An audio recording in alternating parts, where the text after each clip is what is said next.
é, pessoal, estamos de volta aqui no nosso querido PGRcast e agora, como eu falei para vocês e prometemos, né, Anor? Duas feras do mercado de ESG. Olha só que bacana, pessoal. Não podemos deixar de entender essa área que tem crescido assim de uma forma muito proeminente no mercado e entender sobre a ambiência, governança e segurança é muito importante. É muito importante. E aqui nós temos duas pensadoras, duas referências do mercado, uma autoridade da Prodesp, né, a Cida Hess, e a Carla, da Ambipar, presentes aqui à bancada do PGRcast, a quem eu já devoto as nossas boas-vindas à nossa bancada. Sejam muito bem-vindas. Uma honra tê-las aqui. Acabaram de sair aqui do palco aqui do nosso querido evento, né, do 10º Exposist, direto para cá, para o estúdio do PGRcast, para fazer mais alguns adendos em tudo que ela já falou aqui. Para você que não pôde estar presente no nosso evento, vai pegar insights fresquinhos aqui, ó. Não é não, Anor? Bora! Carla, Cida, obrigado pela presença de vocês, pelo tempo despendido para vir aqui conversar conosco. ESG. Né? Aí eu pego uma empresa de ambiental, aí eu pego uma estatal, né? O processo é estatal, né? Processamento de dados. Aí as pessoas assim, o que uma coisa tem a ver com a outra, uma empresa de ambiental?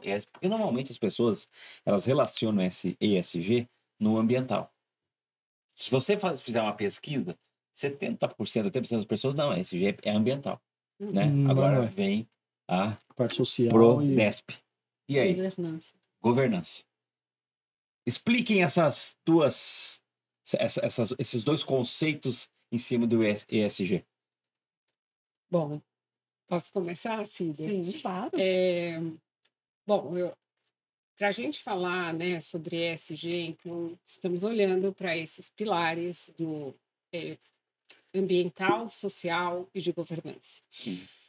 Cada vez mais, antigamente, tudo isso era muito separado, né? As questões financeiras, econômicas, quando estamos olhando no âmbito das organizações, elas eram tratadas tradicionalmente dentro dos balanços, com todo o rigor do mercado de capitais, e conforme nós fomos evoluindo, essas questões que eram subsidiárias, aquelas questões de pessoas que ficavam ali no cantinho, mais secundarizada, né?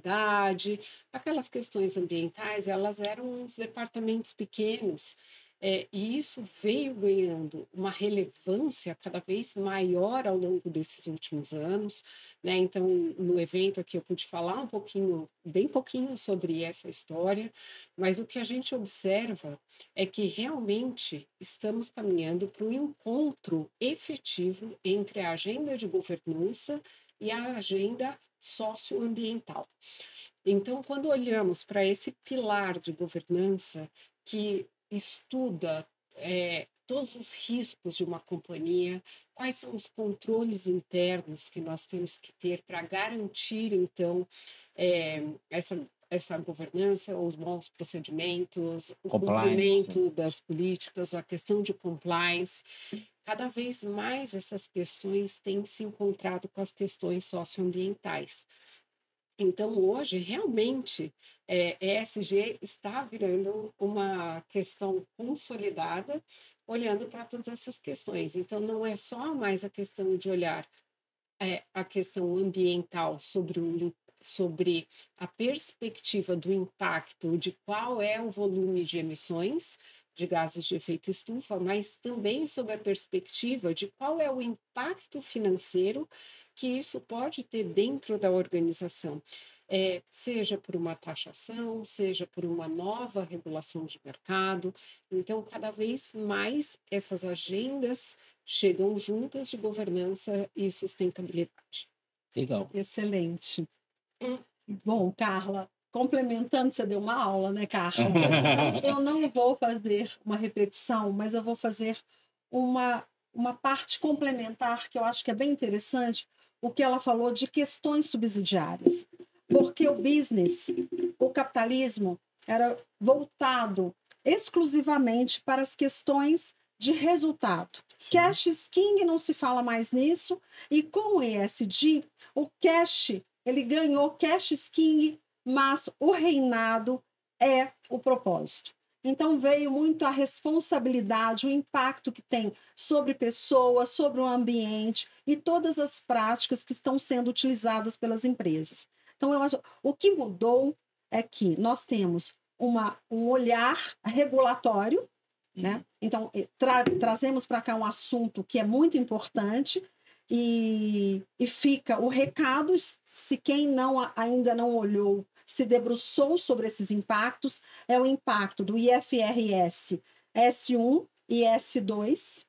Por quê? Porque no Brasil, como a Carla até frisou, eu esqueci de falar isso, hein, Carla? Na hora que eu falei sobre a CVM 193, que o Brasil é pioneiro em regulamentar aquilo que é uma transformação global.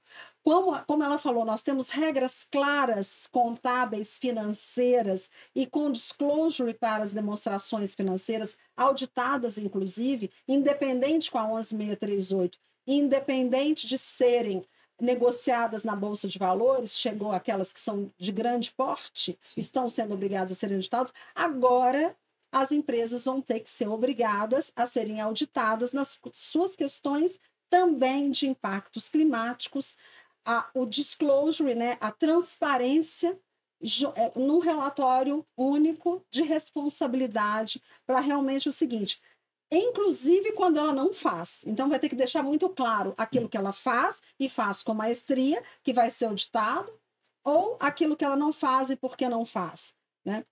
Então, a gente teve uma evolução muito grande nisso, uma evolução de, primeiro, a responsabilidade, mas eu gostaria de aproveitar a sua fala, quando você iniciou, falar, é coisa do setor privado, do setor público, é coisa do setor privado e do setor público, e há muitos anos com algumas regulamentações e regulações que nós temos. A questão é dar força de lei. A questão é a obrigatoriedade. Então, nós estamos em contagem regressiva para 2027 para ter essas regras obrigatórias.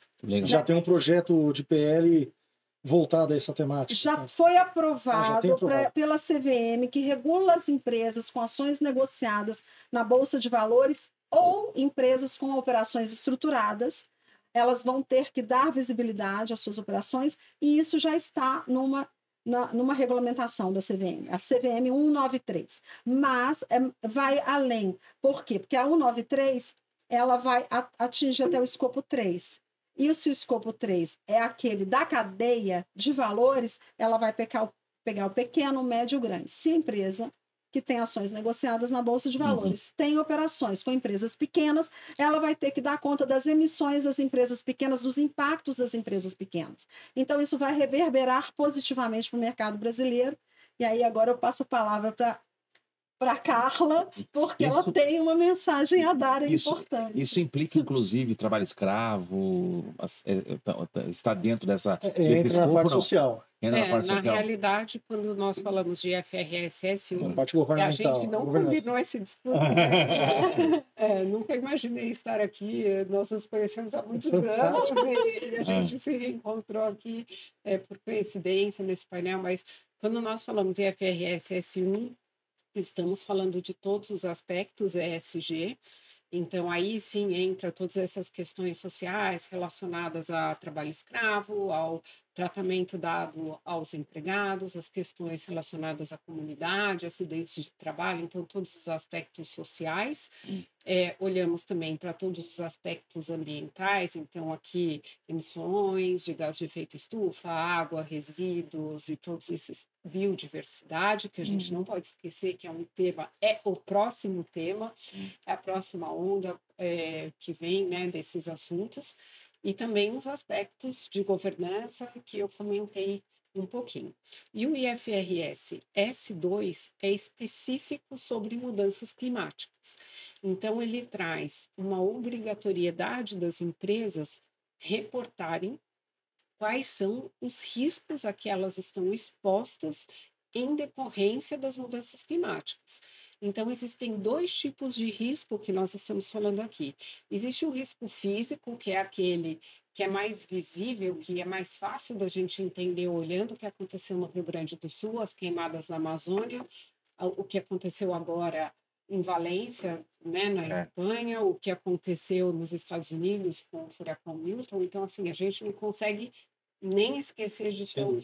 Então, existe uma metodologia científica, e eu acho que isso também é um ponto muito relevante de se trazer, de como são feitas essas projeções para saber se a sua casa, se o seu negócio, se a sua planta industrial que está não sei aonde, ou se o seu transporte, se ele vai ser afetado pelo afeto pela infraestrutura.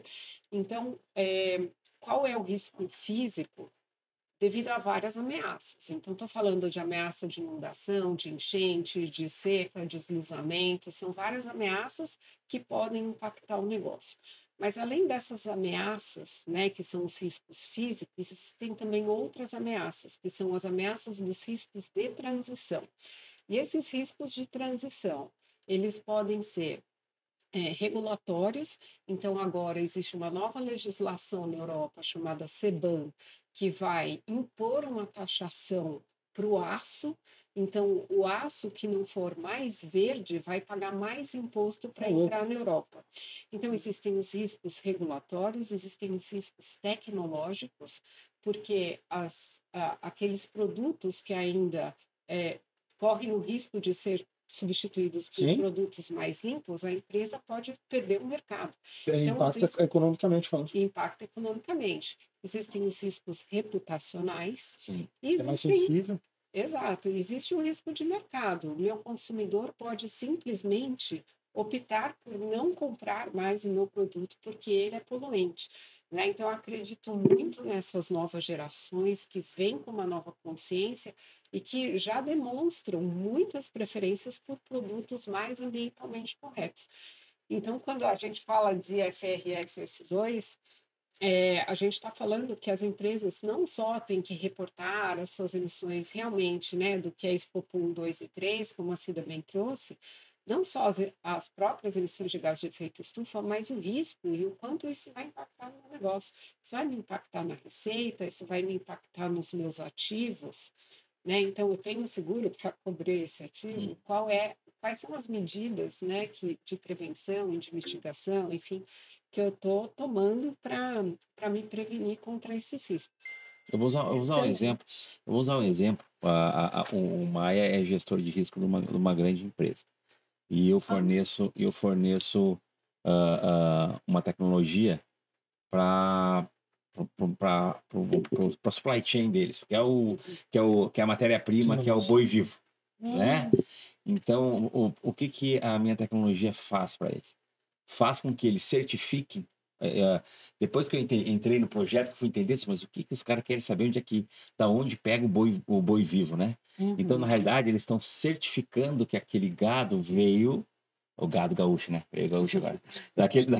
Daquele boi veio daquela propriedade que não é uma propriedade de desmatamento, que ela cumpre todas as normas de preservação. Então, assim, toda a rastreabilidade daquele animal até o abate. Então, assim, esse é até acho que é uma questão de importação, né? O mercado externo, de repente, cobra muito isso. Exige essa certificação. Então, eu achei isso muito interessante. E essa certificação está ligada ao cuidado com o gado. Sim, né? certeza. Porque se não é uma propriedade, ele realmente tem todos os cuidados também necessários, porque não... tanto onde ele está, como o cuidado. E eu queria aproveitar a sua fala no início sobre... Tem algumas questões que algumas empresas praticam, outras não, que, incluindo o que a Carla falou sobre as exigências dos consumidores, eu vou além, que eu fiz até um artigo para a revista Relações com Investidores, onde eu sou colunista e conselheira editorial, que eu coloquei assim, ISD, junto com Mônica Mansur Brandão, que é coautora. ISD, modismo, conscientização, né? Ele sai ou sobrevivência. Na verdade, a gente colocou modismo, sobrevivência ou conscientização. Não é modismo mais, com certeza. Não é. Não é que é ser mais bonito, não é essa questão, e não ainda é conscientização. Tá distante ainda. É sobrevivência. Sobrevivência porque os consumidores estão mais exigentes, porque os investidores estão mais exigentes. O mercado cobra O isso. próprio mercado, o governo também está exigindo um regulatório, claro, né? Então, nós temos toda essa questão e que um recado que poderia ser dado é: estamos precisando, sim, de sermos mais transparentes e definirmos melhor a padronização necessária para a divulgação, né? Para a comparabilidade. Quem é mais sustentável, tem práticas mais adequadas em ESG. Então, acho que tem um trabalho pela frente, um trabalho de definir a padronização, né? Porque ESG, as práticas ESG são uma jornada. O que você está fazendo aqui agora, você não vai conseguir ver o resultado. Não. É para a gente realmente preservar o planeta, né? Melhorar as condições de vida. Tá, mas o que realmente vai ter essa implicação toda? Então, acho que é importante a gente contextualizar na seguinte questão, que ainda não estamos fazendo pelo amor, mas estamos fazendo muitas vezes pela dor e pela inteligência, que eu acho que é o mais importante, é tomar a decisão de ser sustentável em função da sustentabilidade dos próprios negócios, do planeta, das pessoas com as quais a gente convive. Fantástico. Sensacional. E aí eu gostaria de falar que pelo amor, pela dor e pela inteligência da Sônia Concílio, porque eu amo essa frase, eu estou sempre citando, mas tem que citar a autora também. Pelo amor seria melhor, né? Acho que seria o melhor caminho. É o melhor caminho. Eu, assim, não posso falar isso porque eu me emociono um pouco, mas eu tenho orgulho de ser brasileira. Legal. Eu acho que a gente tem que ter um amor por tudo, pelo nosso país, pela floresta que a gente tem, pela oportunidade que a gente tem de salvar. Somos um povo abençoadíssimo. Somos um povo abençoado. Com certeza. E nós temos, se nós realmente conseguirmos preservar a floresta, que faz uma grande captação, né, desse CO2 que existe na atmosfera, nós vamos dar uma grande contribuição para o mundo. Então, isso é uma coisa muito importante que a gente tem que resolver no Brasil. Então, a gente tem que realmente zerar o desmatamento. E, graças a Deus, né, a nossa NDC, a nossa contribuição nacionalmente determinada, que é o compromisso do Brasil global com a mudança do clima, ele fala isso, né, que a gente tem esse compromisso de zerar o desmatamento. Então, é muito importante a gente sempre ter essa perspectiva, não perder essa perspectiva de que a gente pode fazer pelo amor. Exatamente. Nossa, Fantástico. eu queria que ela falasse mesmo do protagonismo do Brasil, e o Fred falou muito bem falado. O Brasil hoje é o líder mundial em emissão de energia limpa. Já começamos por aí, né? Lógico, a natureza nos deu essa bênção, lógico. Deu, mas nós estamos aproveitando. Então, nós temos uma matriz energética limpa, né? Exatamente.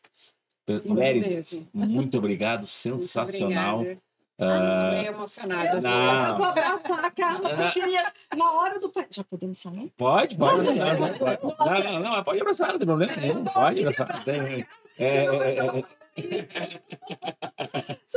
Então, obrigado. Ela foi muito genuína na hora que ela falou sobre a potência do Brasil. Era isso que eu tinha te dado para falar, mas você acabou ficando emocionada. Mas ela falou, eu queria levantar, eu estava no painel, eu falei, gente, eu posso levantar para dar uns parabéns aqui?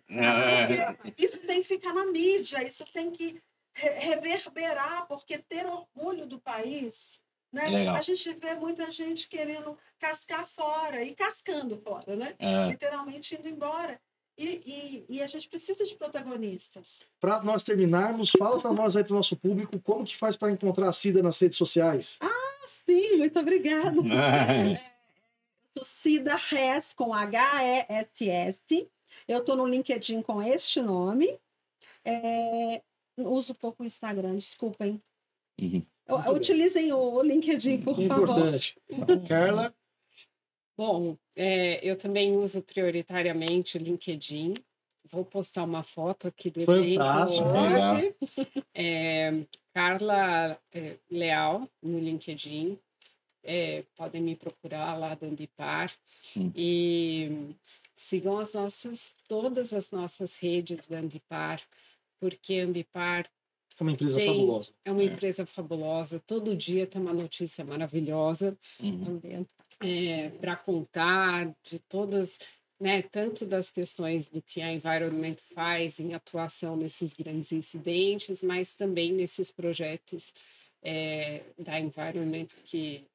Eu falei Environment, falei Response. Sim. Falei Environment, quis dizer Response. Então, a Response que atua em todas essas emergências e a Environment que traz toda essa questão de preservação, de economia circular. Então, sempre são notícias muito positivas e eu recomendo que todo mundo ouça. Muito legal. Eu gostaria de fazer uma parte, né, já que nós estamos falando de empresa, a responsabilidade que a Prodesp tem com o governo em transformação digital, São Paulo na direção certa. Né? Legal. Então, é um governo inteligente, um governo excelente aí à frente hoje do nosso estado, isso é muito bom. Social e ambientalmente. Muito bem. Obrigado. Carla, Cida, parabéns. Show. Eu acho que foi, cara, uma baita de uma... Foi um mini MBA aqui. Uma aula. Cara, foi fabuloso. Parabéns para vocês duas. A Carla é professora de quanto tempo, Carla? Não, eu dei aula há 17 anos. Então, eu amei ouvir ela toda hora. Eu falei, posso dar os parabéns? É verdade, é encantadora. O conteúdo é muito rico. E certamente a nossa audiência foi a maior privilegiada e prestigiada em ter duas feras, né, com um conteúdo assim irreparável em curto período de bate-papo aqui.